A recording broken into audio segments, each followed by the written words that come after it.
70 anos. A gente vive 70 anos e descobre que o silêncio tem muitos sons. Tem o som do tic-tac do relógio da sala, que parece gritar quando a casa está vazia. Tem o som da televisão ligada num volume que não me agrada, mas que serve para abafar o som da minha solidão. E tem o pior de todos, o som das vozes dos meus filhos, Ricardo e Lúcia, quando falam de mim como se eu fosse um vaso antigo, um objeto que precisa ser limpo e colocado no canto para não atrapalhar a passagem. Eles não fazem por mal, eu sei. Amor de filho é um bicho estranho. Às vezes, para proteger, ele sufoca.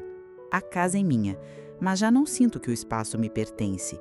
Meu cantinho é a poltrona gasta ao lado da janela, de onde observo a vida passar lá fora tão colorida e distante. Eles decidiram que eu não posso mais cozinhar. É perigoso, mãe. Decidiram que eu não devo sair sozinha. O mundo tá violento, mãe. Gerenciam meu dinheiro, minha comida, minhas horas.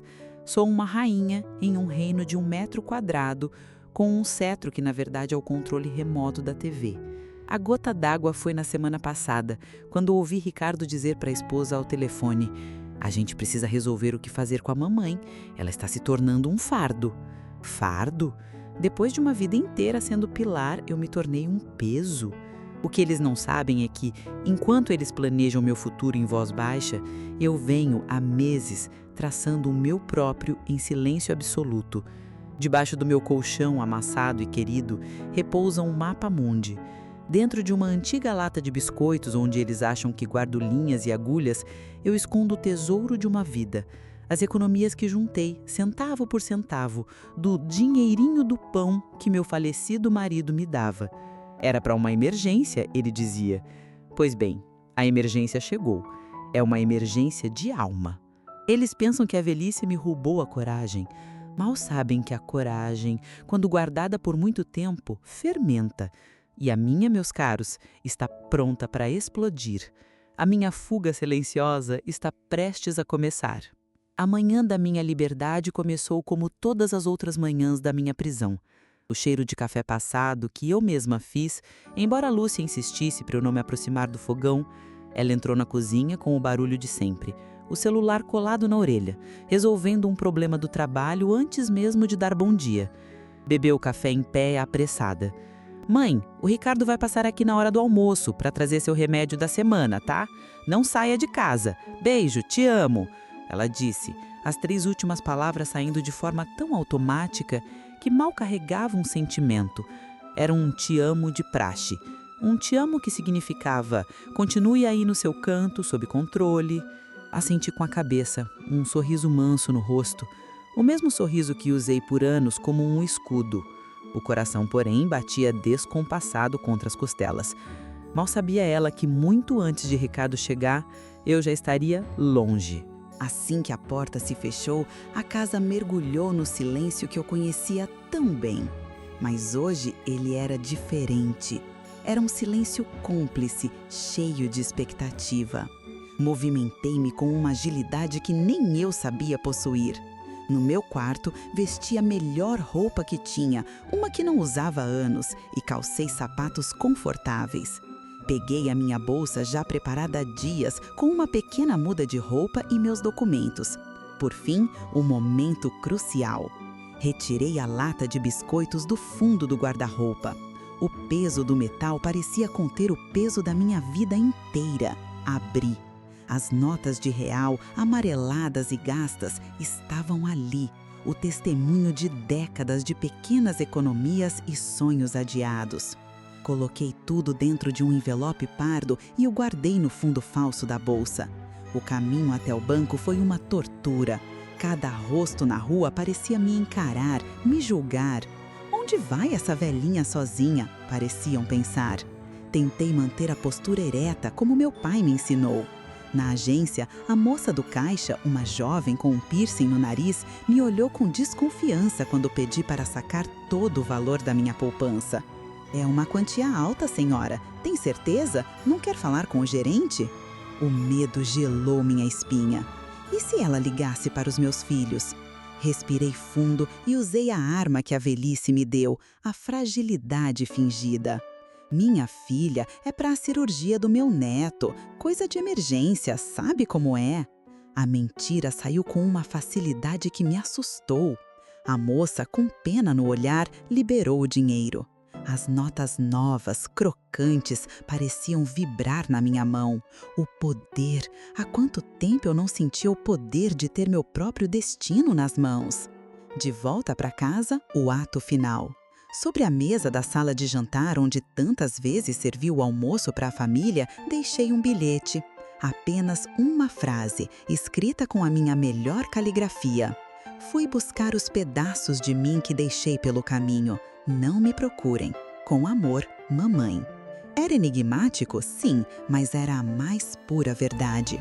Cada pedaço da minha juventude, dos meus sonhos, da minha identidade, eu os havia deixado para trás para cuidar deles. Agora ia buscá-los de volta. Com a mala de mão, pequena e discreta, chamei um táxi. O motorista, um senhor simpático, perguntou: para a rodoviária ou aeroporto? Olhei uma última vez para a fachada da casa, a minha casa, que se tornara uma gaiola dourada. Senti uma pontada de tristeza, uma despedida silenciosa de tudo o que eu fui. Mas a sensação que a substituiu foi mais forte, uma onda de euforia e pânico. Respondi ao motorista, a voz firme, surpreendendo a mim mesma. Aeroporto, por favor, o mais longe que um avião puder me levar. Pela primeira vez em 50 anos, eu não sabia qual seria o meu próximo almoço, onde eu iria dormir ou com quem eu iria falar. E essa incerteza, assustadora como era, tinha o sabor inconfundível da liberdade. O avião era um mundo à parte, um não-lugar suspenso entre o céu e a terra, entre a Amélia que fui e a Amélia que eu desejava ser. Pela janelinha, o Brasil ia se tornando um borrão de luzes cada vez menor, cada vez mais distante. Fechei os olhos e pela primeira vez não rezei pelos meus filhos. Rezei por mim. Pedi coragem, pedi força, pedi para que a solidão não me devorasse antes que eu pudesse ao menos provar o gosto da minha própria companhia. Quando desembarquei em Lisboa, o ar era diferente. Tinha um cheiro de maresia e de história, algo que eu só conhecia dos livros. O sotaque português, tão familiar e ao mesmo tempo tão distinto, me abraçou como uma canção antiga. Consegui, com as mãos trêmulas, pegar um táxi até uma pequena pensão que vi na internet, no bairro de Alfama. O motorista, um senhor de bigode farto, falava sem parar sobre a crise e o futebol, e eu, que passei anos apenas ouvindo, me vi respondendo, dando minha opinião. Foi uma conversa banal, mas para mim foi revolucionária. Eu estava conversando com um estranho, em outro continente, como uma pessoa comum, não como a mãe de alguém. A dona da pensão, uma senhora chamada Eulália, me recebeu com um sorriso cansado e me entregou uma chave de metal, pesada e real. "Sinta-se em casa, minha querida", ela disse. E ao entrar no quarto simples, com uma janela que dava para um beco de paralelepípedos, eu me senti. Não a casa que abandonei, mas uma casa para nova eu. As primeiras horas foram de puro assombro. Caminhei sem rumo pelas ruas estreitas, subindo e descendo ladeiras, me perdendo de propósito.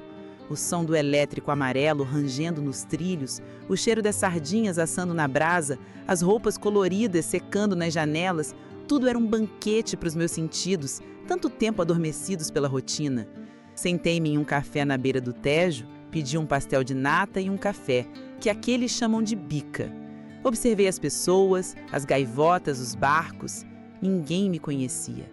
Ninguém esperava nada de mim. Eu era uma tela em branco.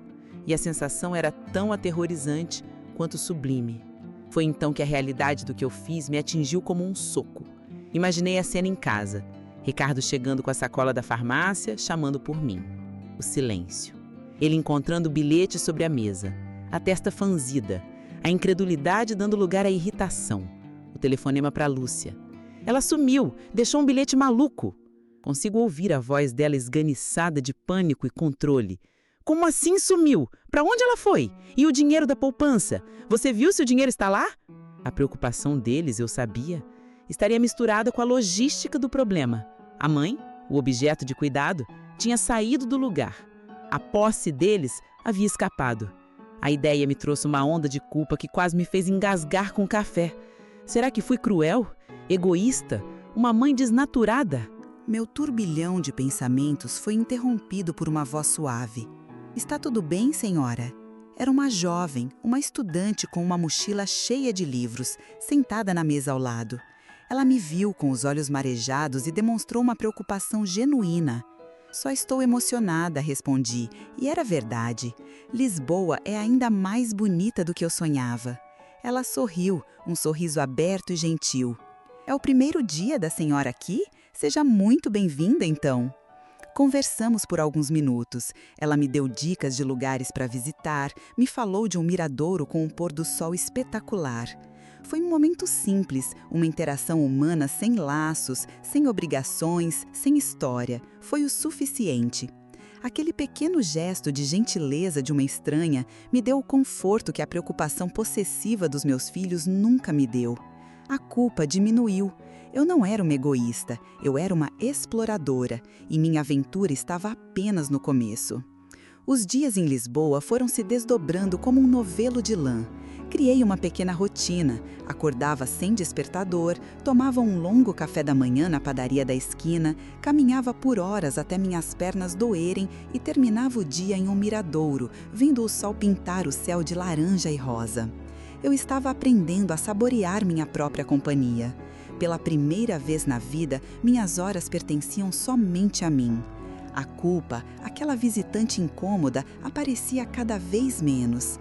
Eu estava começando a acreditar que essa nova vida era de fato possível. A felicidade era um broto tímido, mas que insistia em crescer no meu peito.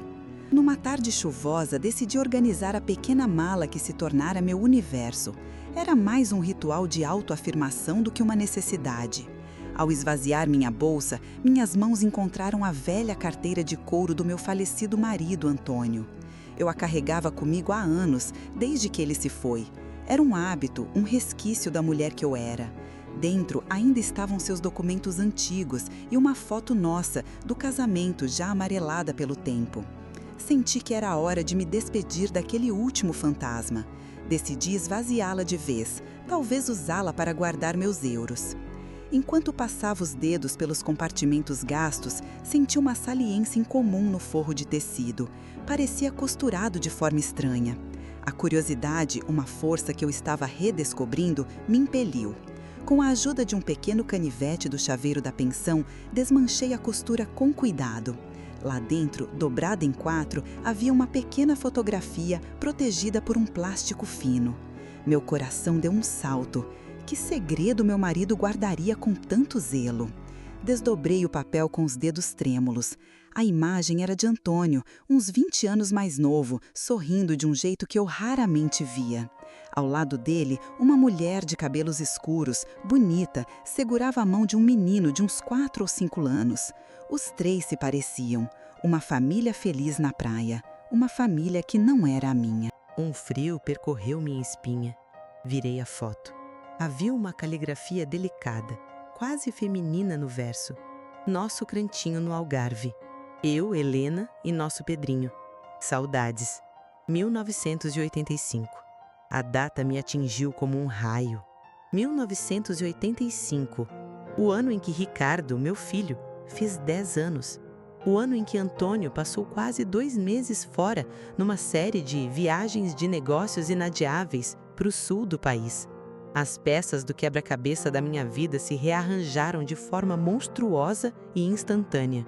A exaustão dele, a distância emocional, as economias que nunca batiam, não era pelo trabalho, era por eles.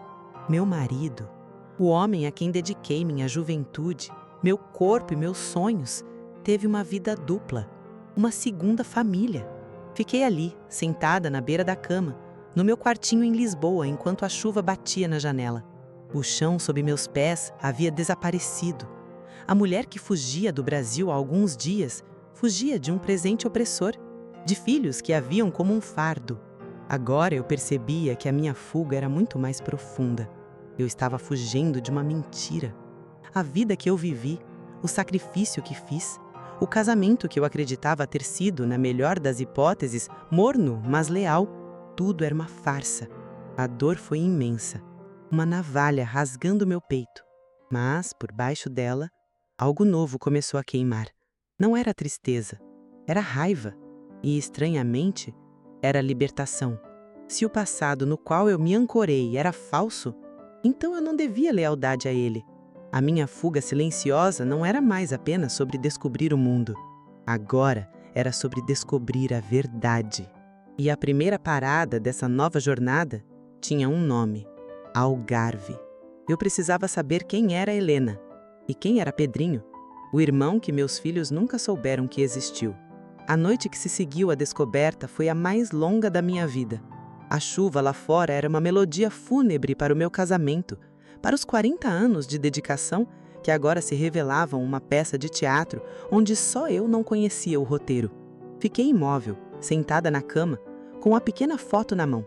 A imagem de Antônio, sorrindo para outra família, estava gravada a fogo na minha mente. Cada lembrança da minha vida com ele passou a ser revista sob essa nova e cruel luz. As viagens de negócio, as horas extras, a distância emocional que eu sempre atribuía ao cansaço, tudo ganhou um novo e terrível significado. Eu não fui casada com um homem trabalhador e reservado. Fui casada com um fantasma, um ator que dividia seu tempo entre dois palcos. A dor que senti era diferente de tudo. Não era o luto da viuvez, que é a dor da ausência, era a dor da anulação. Senti-me uma tola, uma figurante na minha própria história. A humilhação queimava mais do que a traição. Quantas vezes defendi Antônio para meus filhos? Seu pai trabalha muito por nós. Quantas noites passei em claro esperando por ele, preocupada, enquanto ele estava em seu cantinho no Algarve, sendo feliz. A raiva começou a borbulhar, quente e amarga, dissolvendo a tristeza. Uma raiva de mim por ter sido cega, uma raiva dele por sua covardia, e uma raiva do destino por me entregar essa verdade somente agora, quando sou uma velha em terra estrangeira. Ao amanhecer, a chuva parou, mas a tempestade dentro de mim continuava. Forcei-me a sair do quarto. Andar pelas ruas de Lisboa, que antes me parecia um convite à descoberta, agora era um exercício de dissociação. Via casais de mãos dadas, famílias rindo, e sentia como se estivesse olhando através de um vidro. Nada daquilo me pertencia. Minha realidade havia se fraturado. Eu, que fugi para me encontrar, descobri que não sabia nem de onde eu vim. Perto do rio Tejo, parei e tirei da bolsa a carteira de Antônio. Abri-a uma última vez e olhei para nossa foto de casamento. 2 crianças ingênuas prometendo uma vida de lealdade. Senti o impulso de rasgá-la, de atirá-la na água junto com toda a mentira. Mas não o fiz. Guardei a nossa foto. Ela era parte da minha história, mesmo que uma parte fictícia. Em vez disso, peguei a carteira vazia, o couro gasto que por tantos anos guardou o segredo dele, e arremessei com toda a força que tinha nas águas escuras do Tejo. Foi um batismo e um enterro. O enterro do homem que eu pensei conhecer e o batismo da mulher que se recusava a ser apenas a sua viúva enganada. A foto de Helena e Pedrinho, essa sim, eu guardei com cuidado. Ela não era mais um símbolo de dor. Tornou-se meu mapa, minha bússola. De volta à pensão, eu não era mais a mesma. A turista curiosa deu lugar a uma investigadora. A fuga sem rumo se tornou uma caçada com um alvo. Abri meu velho mapa mundi sobre a cama. Meus olhos, que antes vagavam por capitais famosas, agora se fixaram no ponto mais ao sul de Portugal, o Algarve. Conversei com Eulália, a dona da pensão. Algarve? É lindo, mas no verão, cheio de turistas, ela disse. Perguntei sobre cidades, vilarejos, qualquer coisa. Ela mencionou Faro, Albufeira e Lagos, nomes que para mim soavam como pistas. A data na foto, 1985, era um fantasma de quase 40 anos. A chance de encontrar qualquer rastro era mínima, eu sabia. Helena poderia ter se casado de novo, mudado de nome, de país. Pedrinho seria um homem feito, com sua própria vida. Mas eu precisava tentar. Não era mais sobre vingança ou confronto. Era sobre a verdade. Eu devia isso. A jovem da foto do casamento. Eu devia isso a mim. Naquela tarde, entrei na primeira lan house que encontrei e comprei uma passagem de autocarro. Destino? Faro. A incerteza era a mesma de quando deixei o Brasil, mas o medo havia sido substituído por uma determinação fria e cortante. Eu não estava mais fugindo, estava indo em frente. A viagem de autocarro de Lisboa para o Algarve foi uma transição de mundos. As paisagens verdes e urbanas do norte deram lugar a uma terra mais seca, mais rústica, banhada por um sol que parecia mais antigo. Cheguei a Faro sentindo o peso da minha missão. Esta não era uma cidade para se encantar como turista. Era um arquivo vivo que eu precisava decifrar. O ar quente e salgado me deu as boas-vindas, mas eu mal notei. Meus sentidos estavam todos voltados para dentro, para a pergunta que martelava na minha cabeça. Por onde começar? A ingenuidade do meu plano se revelou no primeiro dia. Fui a uma biblioteca municipal, depois a uma conservatória do Registro Civil. Em ambos os lugares fui recebida com uma simpatia impotente. Minha senhora, buscar uma pessoa com um primeiro nome e uma foto de 40 anos atrás é impossível, disse um funcionário com pena no olhar. Os registros não são públicos, há a lei de proteção de dados. E mesmo que fossem, Helena é um dos nomes mais comuns de Portugal. Cada porta que eu tentava bater se revelava uma parede. A minha determinação, antes uma labareda, começou a vacilar diante da burocracia e da passagem cruel do tempo.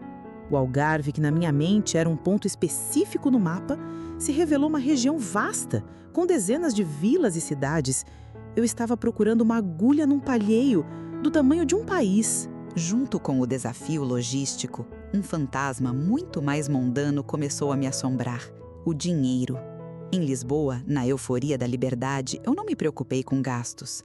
Agora, a realidade me cobrava o preço. Trocara a pensão por um quarto alugado na casa de uma senhora, um espaço minúsculo com cheiro de mofo. À noite, sentada na cama dura, espalhei as notas de euro que me restavam. Fiz as contas. O voo, a estadia, a comida, meu tesouro juntado ao longo de uma vida estava evaporando. Aquele dinheiro era meu bilhete de liberdade, mas a liberdade tinha um custo diário. Pela primeira vez, o medo de ficar desamparada, uma idosa sem dinheiro em terra estranha, foi real. A ideia de ter que voltar, derrotada, não por falta de coragem, mas por falta de recursos, era uma nova forma de humilhação que eu não havia previsto. Enquanto isso, a milhares de quilômetros de distância, no Brasil, a minha fuga silenciosa havia se tornado um estrondo. Na sala de estar da minha antiga casa, Lúcia andava de um lado para o outro, o telefone pressionado contra a orelha. Ricardo estava afundado na minha poltrona, a cabeça entre as mãos. Não temos nenhuma notícia, dizia Lúcia ao irmão. O investigador que o tio Afonso indicou é um absurdo de caro, Ricardo. E a polícia? A polícia disse que, como ela saiu por conta própria, com o passaporte dela e o dinheiro dela, não há muito o que fazer. Ela não é considerada desaparecida, é considerada viajante. A palavra saiu com desprezo. Ricardo levantou a cabeça, o rosto vermelho de raiva e vergonha. Viajante? Mamãe não é viajante. Ela nunca foi nem para a Bahia sozinha. Alguém a enganou, levou a cabeça dela. E o dinheiro? Ela limpou a conta, Lúcia, a nossa herança. A preocupação genuína que talvez existisse no início havia sido soterrada pelo orgulho ferido e pela ganância. A polícia do aeroporto confirmou o voo para Lisboa, Lúcia continuou pragmática. O primeiro passo é esse. Já contatei o consulado brasileiro lá, mandei a foto dela. Se ela tentar renovar algum documento, se ela for a um hospital, nós vamos saber. Ela não vai ficar invisível para sempre. Eu, em meu quartinho em Faro, não sabia de nada disso. Não sabia que meu nome e meu rosto estavam em um alerta consular. Não sabia que meus filhos, em sua tentativa de me proteger, estavam, na verdade, tecendo uma rede para me capturar. Meu único inimigo, eu pensava, era o tempo e o dinheiro. Mal sabia eu que minha maior ameaça era o amor controlador do qual eu havia fugido, que agora cruzava o oceano para me encontrar. Os dias em Faro se tornaram um borrão de frustração.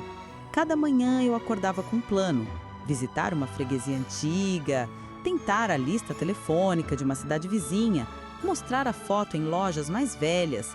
E cada noite eu voltava para o meu quarto com o mesmo resultado: nada. O poço de esperança estava secando e o medo da solidão, da falta de dinheiro, do fracasso era um companheiro constante. Para economizar, meus almoços se tornaram pão com queijo e uma fruta, comidos em um banco de praça. Era nessa solidão que o dilema me consumia. Continuar essa busca impossível sozinha ou engolir meu orgulho e pedir ajuda, expondo a ferida da minha vida a um estranho. A ideia de verbalizar a traição de Antônio, de admitir em voz alta o tamanho da minha ingenuidade, parecia uma humilhação insuportável. Meu único refúgio era um pequeno café numa rua escondida, o Cantinho do Brasil. O cheiro de café coado e pão de queijo me transportava para uma cozinha que já não era minha, mas que ainda me trazia conforto.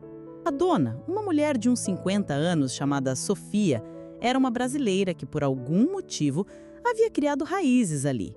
Ela era eficiente, tinha um sorriso contido e um olhar que parecia carregar suas próprias histórias não contadas. Eu ia lá todos os dias, pedia o café mais barato e ficava por horas apenas para estar num lugar que me soava familiar. Sofia nunca me incomodou, mas eu sentia seu olhar curioso sobre mim, a velhinha solitária que passava as tardes encarando uma foto antiga. A interação entre nós era um balé silencioso. Ela me servia, eu agradecia. Às vezes trocávamos um comentário sobre o clima, mas em seus olhos eu vi uma pergunta, e nos meus ela provavelmente viu um muro. O meu dilema era imenso. Ela era brasileira, talvez entendesse, mas e se ela me achasse uma velha patética correndo atrás de fantasmas? A vergonha era uma mordaça. Eu, que sempre fui a rocha da minha família, a conselheira, a que resolvia tudo, me vi agora na posição de uma mulher frágil e perdida, e meu orgulho se recusava a aceitar isso.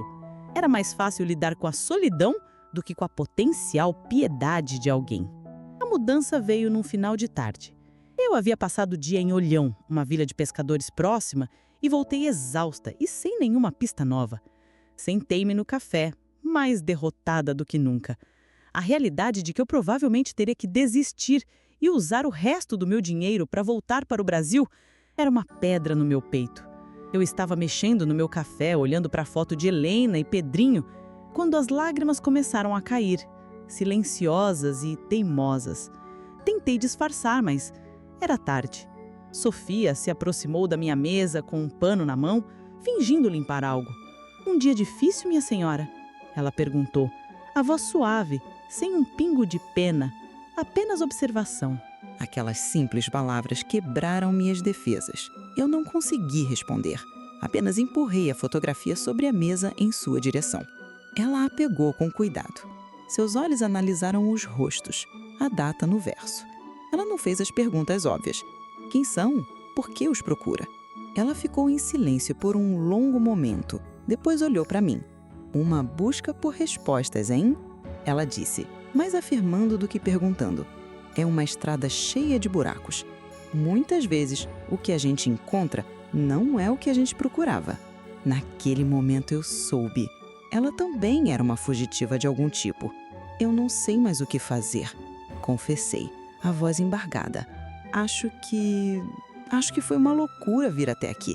Sofia sentou-se na cadeira à minha frente, um gesto que quebrou a barreira entre cliente e dona do café. Loucura é passar uma vida inteira se perguntando, e se? A senhora está fazendo o que precisa ser feito, ela disse, com uma firmeza que me surpreendeu. Mas sozinha no Algarve, a senhora não vai longe. As pessoas aqui são fechadas, mas têm memória, principalmente para histórias de fora. A mulher da foto, Helena, ela era portuguesa ou brasileira? A pergunta foi a primeira peça do quebra-cabeça que ela me ofereceu. Pela primeira vez, alguém não via meu drama, mas meu objetivo. A ajuda dela não seria por pena, seria por cumplicidade. Meu dilema se resolveu. Confiar nela não era um ato de fraqueza, mas o meu primeiro passo estratégico. A ajuda de Sofia foi como um farol na escuridão. Vamos pensar como detetives, Amélia, ela disse naquela noite depois de fechar o café. Sentamo-nos à mesa com a foco sobre a luz de um abajur como duas conspiradoras. O que temos? Um homem, uma mulher, um menino e uma praia. A data, 1985. O nome, Helena. O resto é fumaça. Sofia pegou uma lupa que usava para ler as letras miúdas das faturas. Ela examinou cada milímetro da fotografia com uma concentração que me comoveu. Eu já havia olhado para aquela imagem 1 milhão de vezes, mas meus olhos só viam a dor da traição. Os olhos de Sofia procuravam fatos. De repente, ela parou. Espere um pouco. Ela apontou para uma formação rochosa no canto da foto, um arco natural esculpido pelo mar. Eu conheço esta rocha. Não é de nenhuma praia grande e famosa. É um lugar mais isolado. Eu costumava ir lá para pensar quando cheguei ao Algarve. Fica perto de Ferragudo, uma vila de pescadores. Chama-se Praia dos Caneiros. Ferragudo. Pela primeira vez, eu tinha um nome, um lugar concreto. A esperança, que eu pensava estar morta, renasceu com uma força avassaladora. Na manhã seguinte, eu já estava com a minha pequena mala pronta. Sofia me ajudou a encontrar o horário do autocarro e o contato de uma senhora que alugava um quarto barato na vila. "Tome cuidado, Amélia", ela disse, me entregando um pedaço de bolo para a viagem. Vilas pequenas podem ser acolhedoras, mas também guardam segredos às 7 chaves. Enquanto eu viajava para Ferragudo, sentindo uma mistura de euforia e nervosismo, um carteiro entregava a correspondência no cantinho do Brasil. No meio das contas, um envelope com o selo oficial do Consulado-Geral do Brasil em Faro. Sofia o abriu, pensando ser alguma circular de rotina. O que ela viu a fez gelar. Era um comunicado com a minha foto, a mesma do meu passaporte, impressa em preto e branco. O texto pedia a colaboração da comunidade brasileira para localizar Amélia de Souza, 70 anos, que se ausentou de casa em condições preocupantes.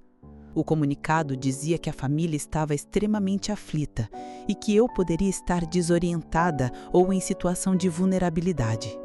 Um número de telefone do consulado estava disponível para qualquer informação. Sofia leu o papel 2 vezes, a incredulidade dando lugar à raiva. Desorientada? Vulnerável? Ela sussurrou para o café vazio. A mulher descrita naquele papel não era a Amélia forte e determinada que ela acabara de despachar para uma investigação pessoal. Era a versão da história contada por Ricardo e Lúcia, uma narrativa de controle disfarçada de preocupação. Sofia se viu num dilema terrível: contar para mim e arriscar me apavorar, fazendo-me talvez desistir de tudo, ou guardar aquele segredo e me proteger, tornando-se cúmplice da minha fuga de uma maneira muito mais séria. Por enquanto, ela dobrou o papel e o escondeu. A rede dos meus filhos havia chegado até ali, até o meu único porto seguro. Ali a tudo isso, cheguei a Ferragudo. A vila era ainda mais bonita do que eu imaginava. Um labirinto de casas brancas que descia até um pequeno porto de barcos coloridos. Após me instalar, comecei minha busca. Fui até a Praia dos Caneiros e lá estava ela, inconfundível. A rocha em formato de arco da fotografia. Eu estava no lugar certo. A emoção foi tão forte que minhas pernas fraquejaram. Comecei a abordar os moradores mais antigos com uma desculpa de que procurava amigos de infância dos meus pais. Mostrava a foto com cautela. As reações foram estranhas. A maioria dizia não se lembrar, mas não era um não me lembro casual. Era um não me lembro definitivo, com os olhos se desviando dos meus. Havia um desconforto no ar. A intriga se aprofundou quando eu mostrei a foto a um velho pescador que consertava suas redes no cais. Ele olhou a imagem e seu rosto enrugado pelo sol se fechou. Ele não olhou para Antônio, mas fixou os olhos em Helena. "Helena!" Ele murmurou, o nome saindo como uma brasa sendo apagada. Então ele me encarou, seus olhos azuis e penetrantes me medindo. "Há histórias que o mar leva e não traz de volta, senhora. É melhor para todos que continuem no fundo. Deixe os mortos em paz." Ele me devolveu a foto, virou as costas e voltou para suas redes, encerrando a conversa. Os mortos?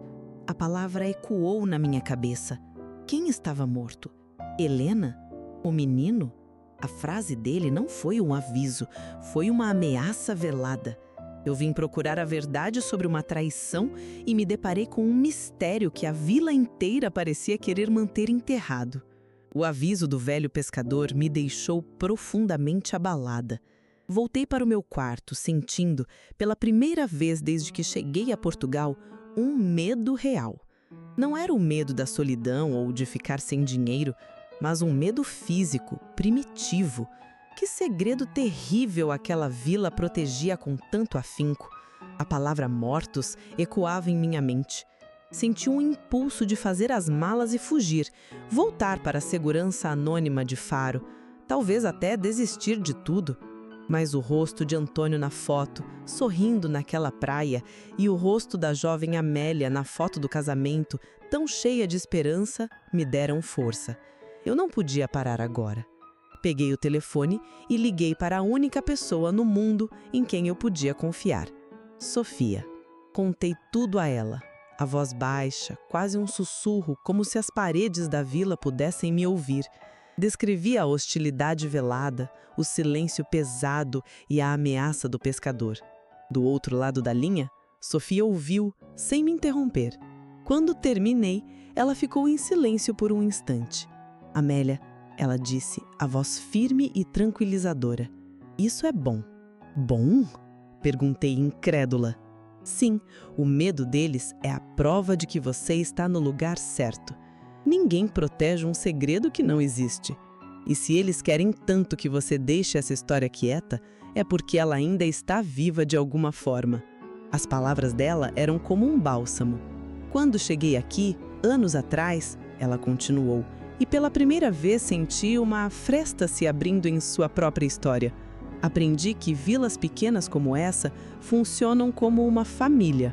Eles se protegem mesmo quando há algo podre por dentro. Talvez Helena não fosse uma turista de passagem. Talvez ela fosse uma deles. A ideia me ocorreu como uma revelação. Se Helena era da vila, a história mudava completamente. Não era apenas a amante de um brasileiro. Era a traição de uma filha da terra. Mude de tática, Sofia aconselhou. Não seja mais uma investigadora. Seja uma vozinha simpática passando um tempo no Algarve. Vá à missa, ao mercado, ao café da praça. Ouça mais do que fale. Deixe que eles se acostumem com você. A história vai aparecer nas entrelinhas. A nossa conversa fortaleceu nossa aliança. Não éramos apenas amigas, éramos parceiras. E a sabedoria dela, nascida de suas próprias feridas, era o meu guia. Enquanto eu traçava uma nova estratégia em Ferragudo, a engrenagem que meus filhos puseram em movimento finalmente deu um resultado. Em São Paulo, o telefone de Lúcia tocou. Era um número internacional. Alô? Ela atendeu, hesitante. Senhora Lúcia, aqui é a do Consulado do Brasil em Faro. Recebemos uma ligação. Uma turista brasileira acredita ter visto sua mãe há 2 dias na vila de Ferragudo. A informação foi uma bomba. Ferragudo, um ponto minúsculo no mapa. Lúcia imediatamente ligou para Ricardo. A reação dele foi a que ela esperava, uma explosão. Ferragudo? O que diabos ela está fazendo numa vila de pescadores? Chega, Lúcia. Cansei de esperar por consulado, por polícia. Essa humilhação já foi longe demais. Lúcia tentou acalmá-lo. Calma, Ricardo. Vamos pensar no que fazer. Eu já pensei. Ele a cortou. Estou no site da companhia aérea agora. Tenho um voo para Lisboa amanhã à noite. Eu vou buscar a mamãe. Vou arrastá-la de volta para casa se for preciso, mas essa palhaçada acaba agora. O amor possessivo dele havia se transformado em fúria. Ele não ia para resgatar a mãe. Ia para recapturar sua posse. Para restaurar a ordem que a minha fuga havia quebrado. Nos dias seguintes, seguindo o conselho de Sofia, me tornei parte da paisagem de Ferragudo. Sentava-me por horas no café da praça, fazendo tricô. Ia à missa de domingo, comprava frutas no mercado e trocava 2 ou 3 palavras com as vendedoras. Aos poucos, os olhares desconfiados deram lugar a acenos de cabeça cordiais. Eu era apenas a brasileira boazinha, mas meus ouvidos estavam mais atentos do que nunca, pescando nomes, fragmentos de fofocas, histórias antigas. E eu não fazia ideia de que enquanto eu tecia meu caminho para dentro do segredo daquela vila, meu filho, o maior símbolo da vida da qual eu fugi, estava num avião, cruzando o Atlântico, vindo direto na minha direção. O passado e o presente estavam em rota de colisão, e eu estava exatamente no meio. A minha nova rotina em Ferragudo era um exercício de paciência. Dias se passavam em observação silenciosa, trocando apenas banalidades com os moradores. Eu já era conhecida como a simpática brasileira do tricô, mas por baixo da fachada de serenidade, meus sentidos estavam em alerta máximo. Um breakthrough veio numa manhã de sábado, no mercado local. Duas senhoras, que eu já havia identificado como as guardiãs das histórias da vila, conversavam perto da minha banca de frutas. Falavam sobre o batizado de um neto, o que as levou a lamentar como a vida era mais dura antigamente. "Lembras-te daquele verão da desgraça?", disse uma delas, a dona Lourdes. "O verão em que perdemos a nossa Helena e o menino? Uma tragédia que até o mar chora quando a gente lembra." A outra senhora fez um sinal de bênção e olhou de relance na minha direção, baixando a voz. Meu coração barou. Nossa, Helena, a confirmação e a palavra desgraça. Mais tarde, encontrei Dona Lourdes sozinha, perto da igreja. Respirei fundo e me aproximei, usando a meia-verdade que Sofia e eu havíamos combinado. Desculpe incomodar, minha senhora. Não pude deixar de ouvir o nome Helena. É que minha avó, que também se chamava Helena, era desta região e morreu jovem, numa tragédia no mar, há muitos anos. O rosto de Dona Lourdes se suavizou, a desconfiança substituída por uma compaixão universal pela dor. Ah, minha filha. Ela me guiou até um banco de pedra à sombra da igreja. E ali, a história que a vila guardava 7 chaves finalmente veio à tona. Helena era uma moça da vila, linda e sonhadora. Nos verões, ela se apaixonou por um brasileiro casado, engenheiro que vinha sempre à região a trabalho. Um homem charmoso, mas de olhar triste, disse ela. A vila inteira sabia do caso, mas Helena estava cega de amor. Ela engravidou. O brasileiro prometeu se separar da esposa, vir para Portugal, mas nunca o fez. Vinha todos os verões, passava um mês com Helena e o filho, Pedrinho, e depois voltava para sua outra vida no Brasil. Num final de tarde de agosto, em 1985, ele saiu para pescar com Helena e o menino no seu pequeno barco. Uma tempestade súbita e violenta virou a embarcação. Os corpos de Helena e Pedrinho foram encontrados dias depois, abraçados na areia de uma praia distante. O dele nunca apareceu. A polícia disse que o mar o levou, Lourdes concluiu, a voz embargada. Mas nós aqui sempre desconfiamos. Ele era um homem forte, bom nadador. Achamos que ele sobreviveu e fugiu. Fugiu da responsabilidade, da dor, da desgraça que ele mesmo causou. Eu ouvi o relato e o mundo girava. Antônio, meu Antônio não era apenas um adúltero. Ele era um covarde. Um homem que, muito provavelmente, abandonou a amante e o próprio filho para morrerem no mar e depois voltou para o Brasil, para mim, para a segurança da sua mentira, vivendo o resto da vida como se nada tivesse acontecido. A fuga dele não foi de um acidente, mas da consequência de seus atos. A minha vida inteira foi o esconderijo de um criminoso. A revelação foi tão monstruosa que me deixou sem ar. Eu não sentia dor nem raiva, sentia um vazio gelado, cósmico. Enquanto eu estava sentada naquele banco, paralisada pela verdade, um carro alugado entrava em Ferragudo em alta velocidade, cantando pneus nas ruas estreitas. Ricardo havia desembarcado em Faro, ignorado a sugestão de Lúcia de ir primeiro ao consulado e viera direto para a vila. Ele parou o carro na praça principal, o rosto uma máscara de fúria e ansiedade, saiu do carro e abordou o primeiro homem que viu. "Estou procurando uma senhora brasileira, idosa. O nome dela é Amélia." Ele falava alto, o português do Brasil soando agressivo e fora de lugar. Ele tirou o celular do bolso e começou a mostrar a minha foto para as pessoas, que o olhavam com uma mistura de susto e desconfiança. Em Faro, o telefone de Sofia tocou. Era o dono de um restaurante em Ferragodo, seu conhecido. "Sofia, tem um brasileiro maluco aqui na praça, gritando, procurando uma senhora. Parece o filho daquela sua amiga que está aí." O sangue de Sofia gelou. "Segure-o aí, distraia-o. Eu vou ligar para ela." Ela desligou e discou meu número, o coração na boca. Eu ainda estava perto da igreja, tentando respirar, tentando assimilar o horror da história de Antônio. A poucos metros de mim, na praça, meu filho brandia minha foto como uma arma. O perigo que eu não sabia existir e o passado que eu acabara de descobrir estavam prestes a colidir. E no fundo da minha bolsa, meu celular começou a vibrar, uma chamada desesperada de Sofia tentando me avisar que a minha fuga, de todas as maneiras possíveis, havia chegado ao fim. O zumbido insistente do celular na minha bolsa finalmente perfurou a névoa de horror que me envolvia. Atendi sem olhar o nome, a mão tremendo. Amélia? Graças a Deus! Era a voz de Sofia, urgente, apavorada. Amélia, me escute. Seu filho está aí. Ele está em Ferragudo, na praça principal, procurando por você. Ele não parece nada calmo. Saia daí agora, se esconda. O aviso dela me atingiu como um choque elétrico, me arrancando da paralisia do passado e me jogando com violência no perigo do presente. Ricardo! Aqui, a minha fuga havia falhado. O meu maior medo, o de ser encontrada e arrastada de volta para a minha gaiola, estava a poucos metros de se tornar realidade. Meu primeiro instinto foi o de um animal acuado: correr. Levantei-me do banco, o coração martelando na garganta, e comecei a andar rápido na direção oposta da praça, por uma arruela estreita e sinuosa.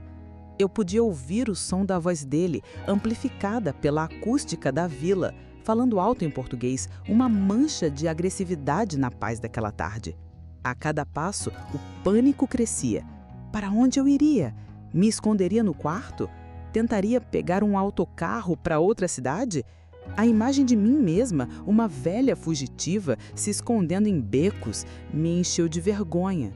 E então, eu parei, no meio daquela ruela, com o cheiro de maresia e de peixe assado no ar. Eu parei de correr.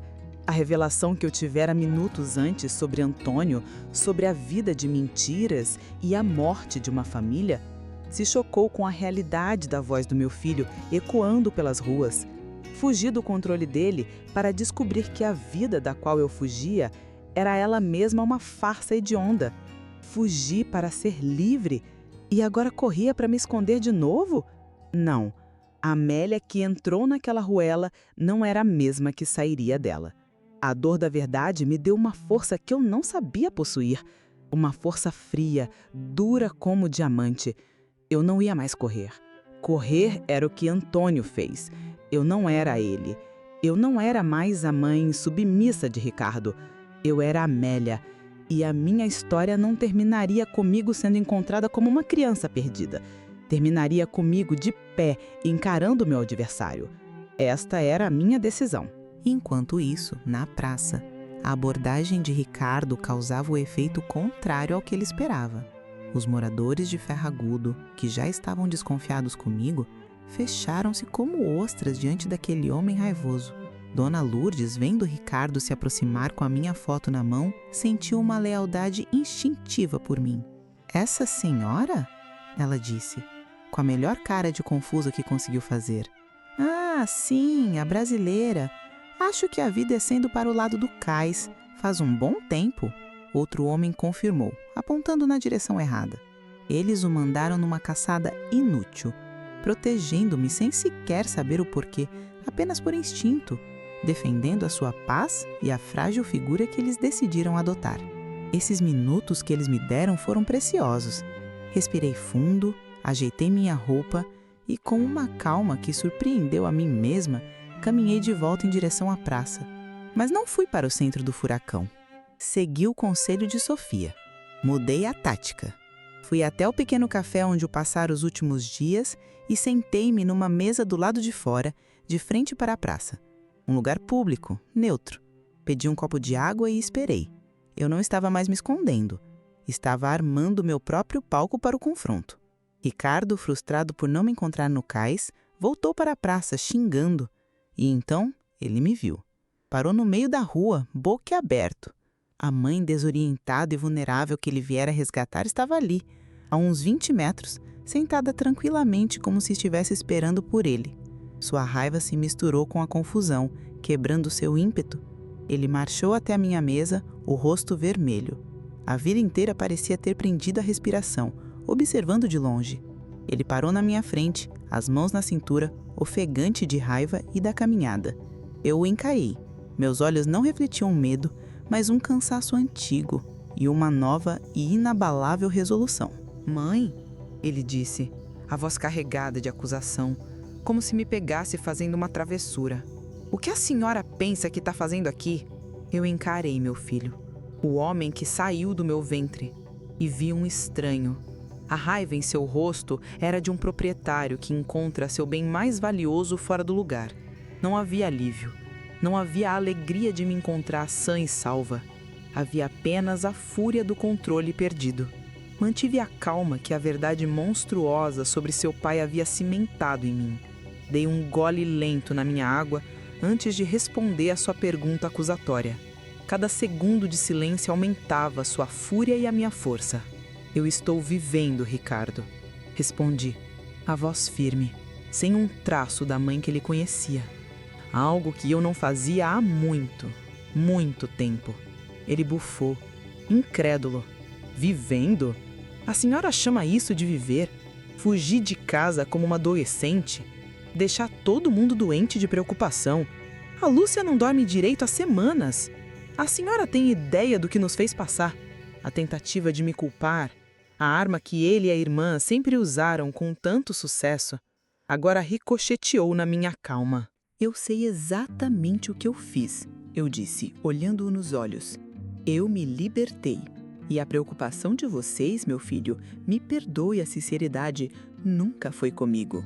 Foi com a perda do controle sobre a mamãe. Foi com o medo do que os vizinhos iriam pensar. E principalmente com o dinheiro que a velhinha esclerosada decidiu usar como bem entendia. Cada palavra era uma punhalada no seu ego. Ele ficou pálido. A acusação tão direta o desarmou. Como ousa dizer isso? Nós cuidamos da senhora, damos tudo. Vocês não me davam nada, Ricardo. Vocês me tiravam. Tiravam minha dignidade, minhas decisões, minha voz. E em troca, me davam um teto na minha própria casa e um prato de comida que eu mesma paguei por toda uma vida. Olhei ao redor, para os rostos curiosos dos moradores de Ferragudo que assistiam à cena à distância. E agora você vem até o outro lado do mundo, não para me perguntar como estou, mas para me dar ordens, para fazer um espetáculo. Você não está preocupado, você está com vergonha. Ele estava visivelmente abalado, sem saber como reagir àquela mulher que usava o rosto da sua mãe. A raiva deu lugar a uma tentativa de autoridade. Chega, acabou o drama. A senhora vai entrar naquele carro comigo, vamos para o consulado resolver a bagunça que a senhora fez e depois vamos para casa. Fim de papo. Ele deu um passo à frente como se fosse me pegar pelo braço. Nesse instante, levantei uma mão. Um gesto simples, mas que o fez parar. Não toque em mim, eu disse, a voz baixa, mas carregada de um poder que o fez recuar. Você não tem mais esse direito. Você não manda em mim. A transformação estava completa. A mãe que ele conhecia, a que recuava, a que pedia desculpas, havia morrido naquele banco de igreja junto com a imagem do seu pai. Levantei-me, a minha altura parecendo maior do que realmente era. Esta conversa, eu disse, com uma autoridade que o chocou, não vai acontecer no meio da rua para deleite dos seus espectadores. Tirei algumas moedas da bolsa e as coloquei sobre a mesa para pagar pela água. Eu tenho um quarto alugado na rua de baixo, número 14. É a casa com os vasos de sardinheiras na janela. Se você quiser conversar comigo, Ricardo, como um homem conversa com uma mulher, como um filho adulto conversa com uma mãe que ele respeita, estarei lá em 10 minutos. Você pode vir sozinho, bater na porta e falar com civilidade. Fiz uma pausa, olhando-o de cima a baixo. Mas se você vier com essa arrogância, com essa raiva, se você levantar a voz para mim, eu não abrirei a porta e você voltará para o Brasil sozinho. A escolha é sua. Sem esperar por uma resposta, virei as costas e comecei a andar, de cabeça erguida, em direção à rua do meu quarto. Não olhei para trás. Eu o deixei ali, no meio da praça, sendo observado por dezenas de olhos, completamente despojado da sua autoridade. Eu não estava mais fugindo. Eu não estava mais reagindo. Eu estava no comando. E o clímax da minha história aconteceria nos meus termos, no meu território. A batida na porta veio exatos 10 minutos depois, como eu sabia que veria. A pontualidade de Ricardo era uma das poucas coisas com as quais eu sempre pude contar. Respirei fundo, não para me acalmar, mas para me ancorar na mulher que eu havia me tornado naquelas últimas semanas. Abri a porta. Ele estava ali. O rosto ainda marcado pela raiva, mas a arrogância pública havia sido substituída por uma hostilidade contida. Ele entrou no quarto pequeno, o seu tamanho e a sua fúria parecendo preencher e sufocar o espaço. Ele não esperou. Começou a falar, a voz baixa, sibilante, o que era muito mais ameaçador do que seus gritos na praça. Mãe, essa loucura acabou. A senhora se divertiu, fez seu teatrinho, agora vamos para casa. Não vou nem falar do dinheiro. Não vou falar do susto. Só vamos esquecer que isso aconteceu e voltar ao normal. Era a sua última tentativa de me apagar, de reduzir minha jornada a um capricho, a um desvario senil. Ele queria varrer a minha revolução para debaixo do tapete da normalidade que ele controlava. Normal? Repeti, a palavra soando como um veneno na minha boca.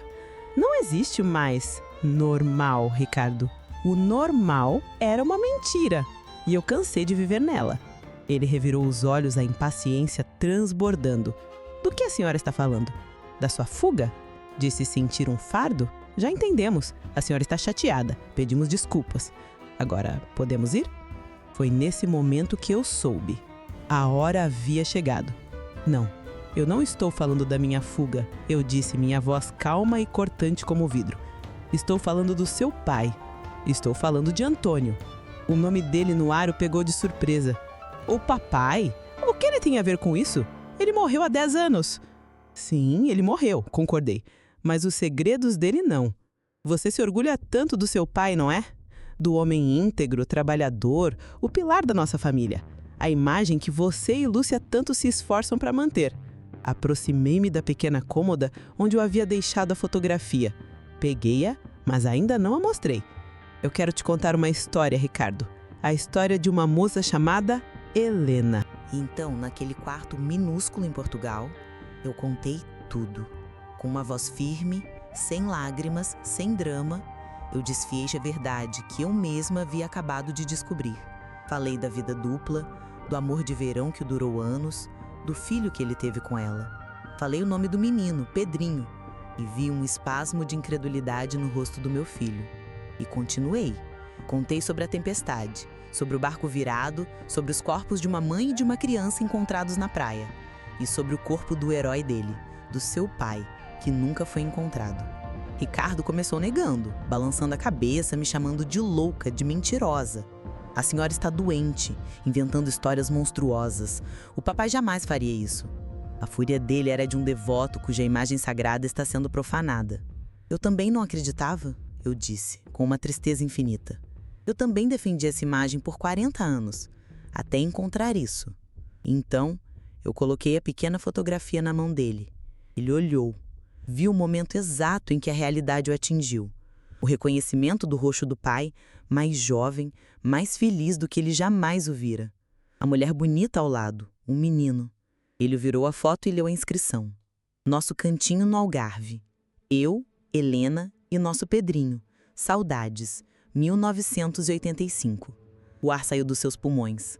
A fúria, a arrogância, a certeza, tudo se desfez, como um castelo de areia na maré. Ele desabou na única cadeira do quarto, o corpo curvado, o rosto pálido. Ele não estava mais olhando para um pedaço de papel. Estava olhando para a ruína da sua própria história. Ele era seu irmão, Ricardo. Eu disse, a voz suave, mas sem piedade. Um irmão que seu pai deixou morrer e depois passou o resto da vida apagando a memória dele ao nosso lado, no jantar de domingo. O silêncio que se seguiu foi o mais pesado que já vivi. Era o som de um mundo se quebrando. Finalmente, levantei-me. Eu não vou voltar, Ricardo, declarei. E as palavras não eram uma ameaça, era um fato. A minha fuga não foi de vocês, foi disto, da mentira que sustentou nossa família. Eu não vou passar o resto dos meus dias sendo a viúva de um covarde e guardando um segredo sujo. Essa vida acabou. O que você e sua irmã farão com essa verdade é problema de vocês. Mas eu não faço mais parte dela. Abri a porta do quarto. Um convite silencioso para que ele saísse. Ele não se mexeu. Continuou olhando para a foto.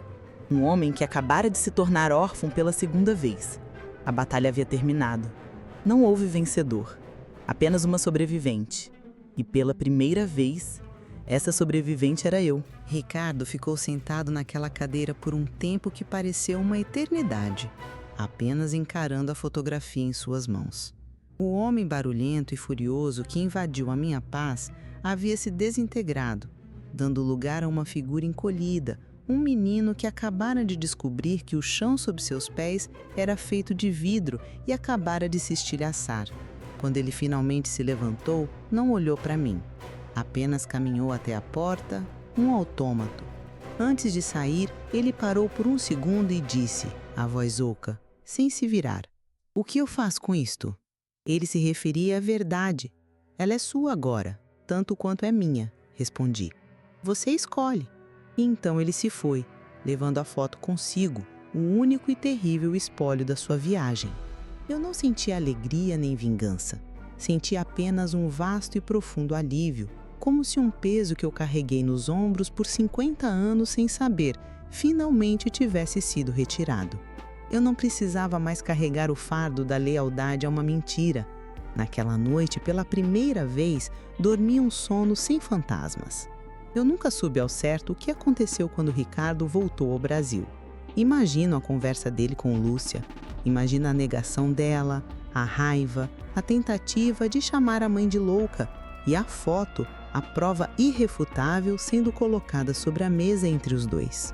A base sobre a qual eles construíram sua identidade, a do legado de um pai honrado, havia ruído. O controle que eles exerciam sobre mim era um reflexo do controle que aquela imagem exercia sobre eles.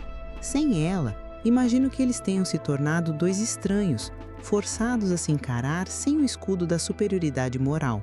A dinâmica de poder entre eles e com o mundo certamente mudou para sempre. A minha fuga não libertou apenas a mim. De uma forma cruel, quebrou as correntes deles também. Alguns dias depois, deixei Ferragudo. A vila, com seus segredos agora revelados, já não tinha mais nada para mim. Minha última parada em Portugal foi para um abraço de despedida em Sofia. Sentadas no seu café, não precisamos de muitas palavras. Ela olhou nos meus olhos e soube. "Você está diferente, Amélia", ela disse com um sorriso. "Seus olhos estão mais leves." "Minha bagagem está mais leve", respondi. "E agora, para onde vai a estrada?", ela perguntou.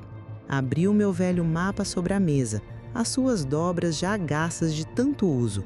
Mas pela primeira vez, eu não olhava para ele procurando um destino. Olhava como quem lê um cardápio de possibilidades. Eu ainda não sei, Sofia. E pela primeira vez na vida, a beleza está exatamente aí. Minha jornada continuou. Passei um outono na Espanha, aprendendo a pintar azulejos com um velho artesão em Sevilha. No inverno, peguei um trem para a Itália, onde passei o Natal com uma família de mochileiros que conheci em Florença. Eles me chamavam de Nona Amélia, a exploradora.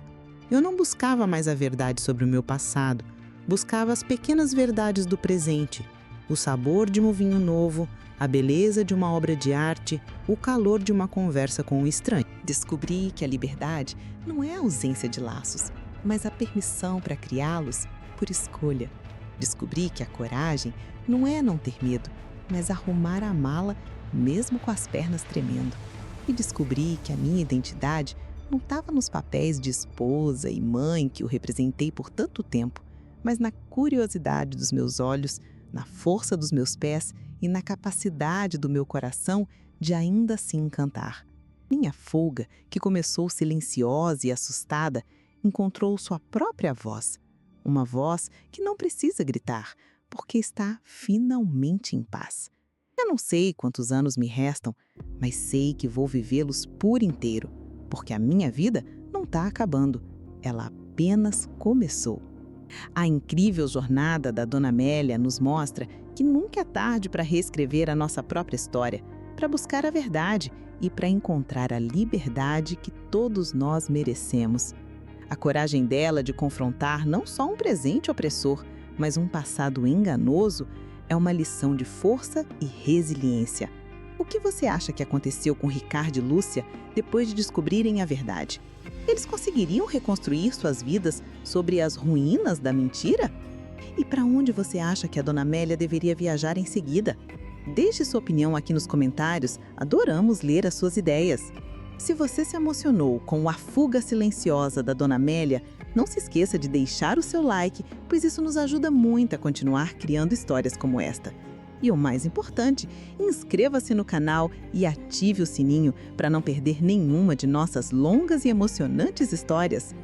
E prepare-se, porque no nosso próximo vídeo vamos contar a história de um velho bibliotecário que descobre uma carta misteriosa escondida em um livro de 1000 anos. Um segredo que pode mudar o curso da história. Você não vai querer perder. Obrigado por assistir e até a próxima!